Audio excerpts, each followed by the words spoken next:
Olá, irmãos, a paz do Senhor. Espero que todos vocês estejam bem. Eu tenho um aviso muito importante e gostaria que você assistisse até o final. Começo falando de 1 Pedro 5,7, citando esses dois versículos. Lançando sobre ele toda a vossa ansiedade, porque ele tem cuidado de vós. Ainda o versículo 8. Sede sóbrios, sede vigilantes, porque o vosso adversário, o diabo, anda em derredor, como um leão que ruge, buscando a quem possa devorar. Pois bem, estamos na reta final das eleições de 2022. Como cidadão, estou percebendo que muitos de nós estamos ansiosos e isso não é bom. A ansiedade nos faz tomar decisões precipitadas e muitas das vezes nos submete a caminhos difíceis e dolorosos. Vemos vários exemplos ao nosso redor. O único contexto bíblico em que está escrito que o nosso adversário anda em derredor é quando estamos ansiosos. Por isso, o precioso conselho vem antes dessa informação, lançando sobre ele toda a vossa ansiedade, porque ele tem cuidado de vós. Ele aqui é o próprio Senhor. Nesses últimos dias, estamos sendo confrontados por várias pessoas sobre nossa decisão política e alguns de nossos, irmãos, acham desnecessário falar sobre o assunto, enquanto outros já cobram um posicionamento e esses mesmo, em algumas vezes, até machucam outras pessoas com suas palavras de ofensa. Direito de expressão ainda temos e precisamos lutar para mantê-lo. Além de ser um direito, nós precisamos lutar para garanti-lo, uma vez que isso está sendo ameaçado. E é só dar uma olhadinha e pesquisar. Só não enxerga quem realmente não quer ver. Quem ainda tem dúvida do que eu acabei de citar, dá uma olhada nas redes sociais, uma, por exemplo, como o Twitter, uma das mais liberais e influentes. Olha quanta censura, quanta incoerência, quanta investida de homens do mal para perverter o que todos nós sabemos que é justo, honesto e que geram valores robustos que todos deveríamos preservar e defender. Por expressões assim, digo, nós cristãos precisamos sim falar de política e, detalhe, ensinar da forma correta, pregar os valores e resgatar princípios que foram perdidos ao longo do tempo. Quer um exemplo?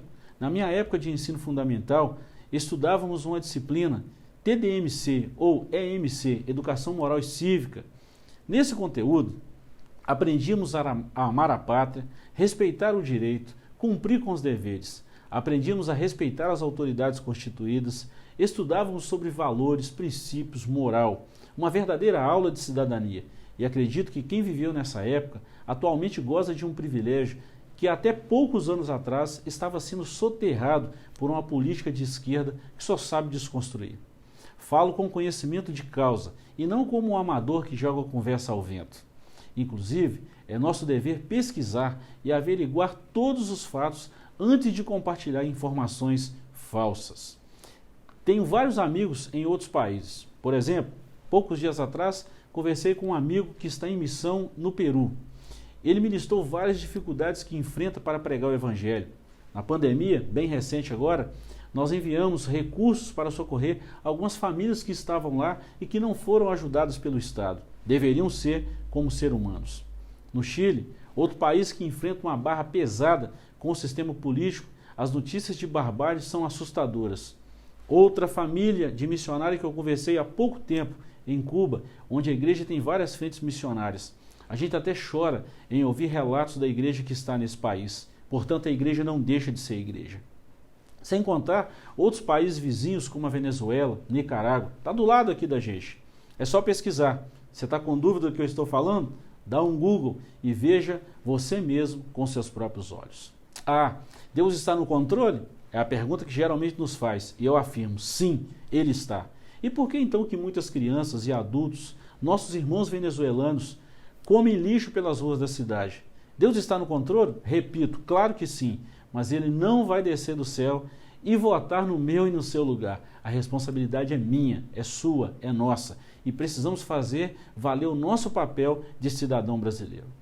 Alguns me criticaram durante esses dias dizendo, você deveria pregar o Evangelho e deixar esse assunto para os outros. Contesto. Dr. Martin Luther King dizia que não lhe assustava o grito dos homens maus, e sim o silêncio dos bons. Não estamos falando simplesmente de pessoas, nosso foco não é falar de pessoas, as pessoas devem ser amadas, independente da opção política. Foi para isso que Cristo veio ao mundo, para expressar o amor, e ele mesmo deu a vida por nós. Por falar em amor, um dos melhores livros que li nos últimos anos, Amigo de Pecadores, de Rick Wilkerson Jr.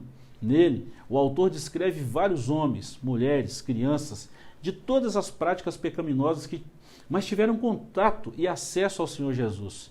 O que mais me encanta é que todos que tiveram essa proximidade foram sim amados, perdoados, renascidos e principalmente transformados. Ninguém que teve acesso a esse amor ficou como estava. Pense nisso. Encerro pontuando o que está em discussão. O que está em discussão são os valores que cada candidato defende. Eu, particularmente, opto pelo candidato que se identifica com valores que carregamos. E para deixar bem claro, valores não devem ser barganhados, ou pelo menos não deveria ser. Não se negocia. Sou a favor da vida, por isso digo não ao aborto.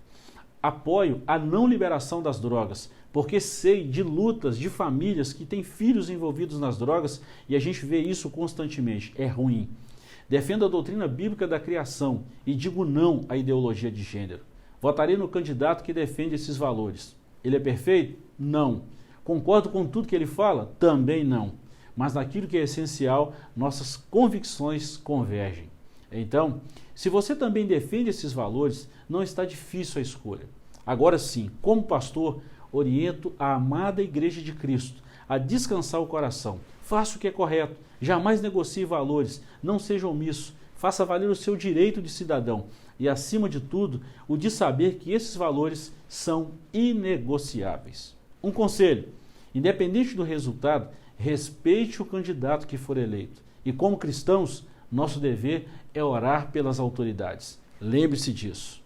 Deus abençoe a nossa nação. Deus abençoe as nossas famílias. Deus abençoe as nossas vidas. Forte abraço.